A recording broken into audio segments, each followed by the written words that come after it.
அனைவருக்கும் வணக்கம். குக்கரில் தண்ணி வந்து ஒரு 6 டம்ளர் தண்ணி ஊற்றினேங்க. பாருங்கள், இந்த டம்ளரில் தான் ஒரு 6 டம்ளர் தண்ணி ஊற்றினேன். தண்ணி நல்லா கொதிச்சிருச்சு.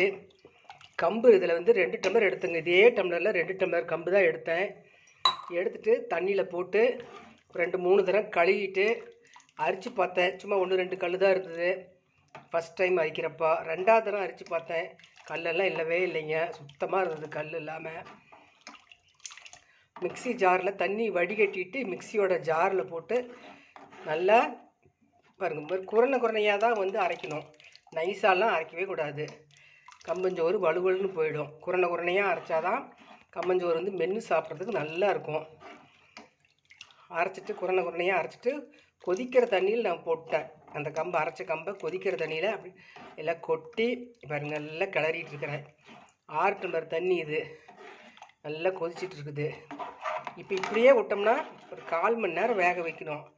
அதனால் அவ்வளோ நேரம் நின்றுட்டு வேக வைக்கிறதுக்கு பதிலாக பாருங்கள், இப்படி குக்கரில் வச்சு மூடி போட்டு 3 விசில் விட்டால் போதுங்க.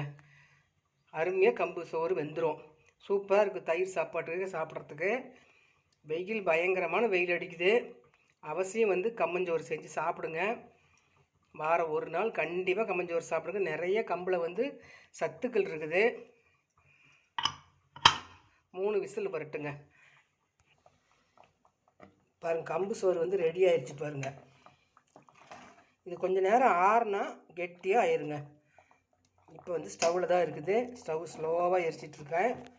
பாருங்கள், ஸ்டவ் வந்து எவ்வளோ ஸ்லோவாக எரியுது பாருங்கள். ஒரு 5 நிமிஷம் வந்து ஸ்டவ்லேயே இருக்கணும். கெட்டியாக ஆயிருங்க. இதை அப்படியே எடுத்து போட்டு பிளேட்டில் ஆறின உடனே கொஞ்சம் தயிர் அல்லது மோர் போட்டு உப்பு கொஞ்சம் கல்லுப்பு கொஞ்சம் போட்டு தண்ணி கொஞ்சம் ஊற்றி பிணைஞ்சி சாப்பிட்டா சூப்பராக இருக்கும்.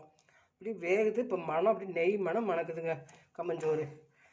வெயில் அதிகமாக இருக்குதுங்க. நீங்கள் வாரம் 2 நாளைக்கு கண்டிப்பாக செஞ்சு சாப்பிடுங்க. உடம்புக்கு நல்லது. நிறைய கம்பில் சத்து இருக்குது. பாருங்கள், எப்படி கெட்டியாக ஆயிடும். கொஞ்சம் நேரத்தில் கெட்டியாயிரும். எடுத்து போட்டு நாங்கள் சாப்பிடுவோம். என்னுடைய வீடியோ பார்க்குறீங்க, சப்ஸ்கிரைப் பண்ணிவிட்டு பாருங்கள். ஒரு லைக் ஒன்று போடுங்க. தேங்க்யூ.